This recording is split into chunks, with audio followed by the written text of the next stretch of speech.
perform, nor do you have to perform more than what is required. And insofar as you perform adequately, if you do just enough, well, then you're justified in pointing the finger at those individuals who don't do as much. They're lazy, they're slothful, they're stupid, they're cowardice, right? And for those people who perform more than you, you're justified in saying they're show-offs, they're nerds, they're, prima donnas, they're whatever. It's all about being safe. And in that safe zone, what ends up happening, as Nietzsche says, it exalts the middle and the mean as the highest and the most valuable. The place where the majority finds itself, the mode and manner in which it finds itself, it being the herd, finds itself in the middle. It is therefore an opponent of all orders of rank, right? So the herd, I think I actually talk about this in a second. Do I talk about this here? I'll talk about this later. I don't want to jump ahead. But the herd, I'll read this sentence again because it's important. It is therefore an opponent of all orders of rank, right? There's a rank above, there's a rank below, right? And then there's the mass, the herd. The herd is going to be opponent to all orders of rank, right? Here's an order of rank here, above, O-R-D, order of rank above, and here is an order of rank below, right? And the herd is in conflictual relationships with both, right? Conflict, right? The herd is in conflictual relationships with all orders of rank, right? Orders of rank above, show off, nerds, you think you're better than us, you think you're exceptional. Those below, you're lazy, you're slothful, you're dumb, you're ignorant, you're a coward, right? That is the mentality. So what he says is, it is therefore an opponent of all orders of rank. It sees an ascent from beneath to above as a descent from the majority to the minority, right? Going from here to here, a descent from the majority to the minority. From here to here, an ascent out of, away from the majority, right? And both are conflictual. The herd feels the exception. I want to talk about that, right?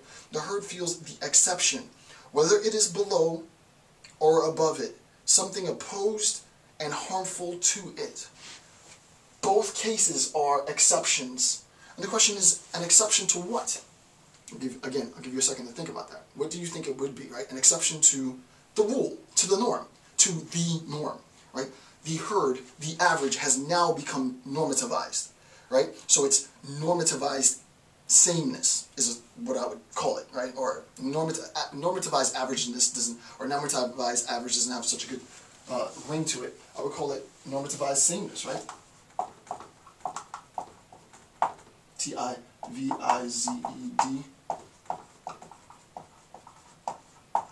This is sort of the ideological basis. I mean, that term is sort of my term, but it's Nietzsche's concept, right? Normativized sameness would be the ideological basis, substrate for herd mentality.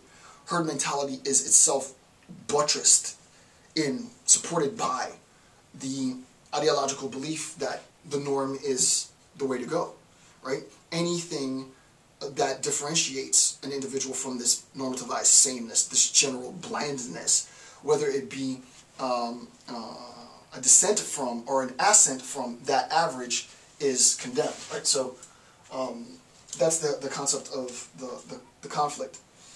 Its artifice with reference to the exception above, the stronger, the more powerful, right? The stronger, the more powerful, the wiser, and more fruitful, is to persuade them to assume a role of guardians, herdsmen, watchmen, to become its first service. Is it service or servant? To become its first, I think it's servant.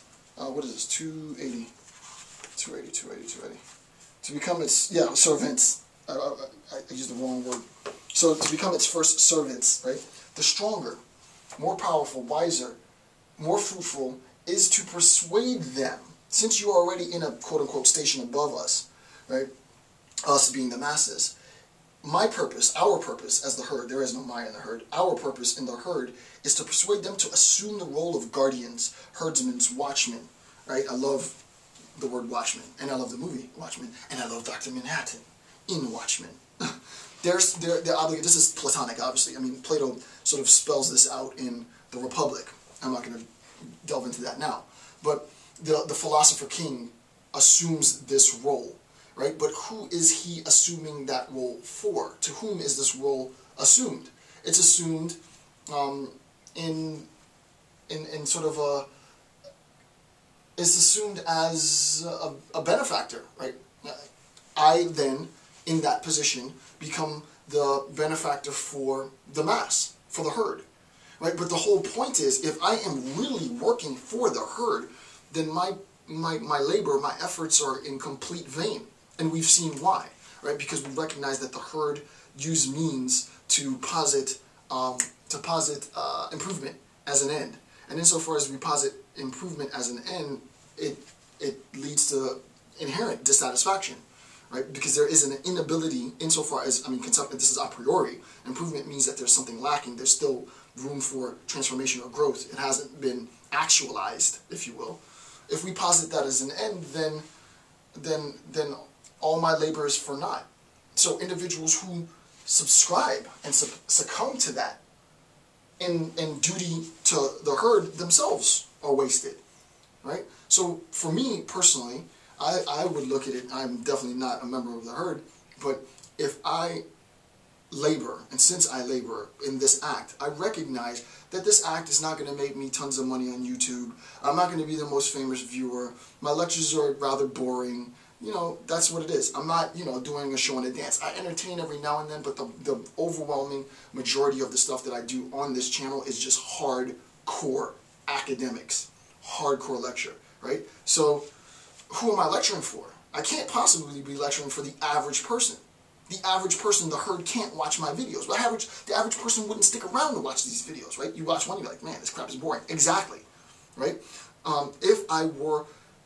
If I were doing this for the herd, well, I'd be doing gimmicks, and it'd be cool cutscene. And I'm not knocking people who do this, right? I'm not, in any sense. I'm not trying to, that part I'm not trying to do. I'm not trying to be an elitist. I'm just saying me. I mean, I have a lot of training, so you have to forgive me if that didn't come across properly.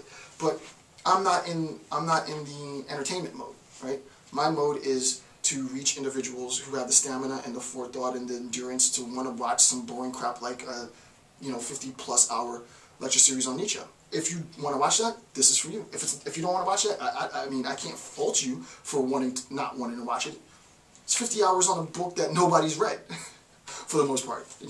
It's not like the flashy Nietzsche, right? It's not the Nietzsche everybody knows. It's the Nietzsche that no one really reads, right? Why the hell would you want to watch that? Well, that's the point. This isn't for the herd. This isn't for the masses. This lecture is not for the masses, right? Because it's on, in the public, just because it's public doesn't mean that it's for the masses. It's not. So, just sort of tangent. Something pushed a button in me conceptually. I don't know why I went off on that rant, but, right. This idea of service. I don't like that. I don't like that idea that they're going to sort of outwit me and get me to serve them and waste my time. No. That's what got me pissed off. I'm not going to be a servant. Not in that regard. It has, therein, transformed a danger into something useful, right? So the conflict that arises, the conflict is pacified, right?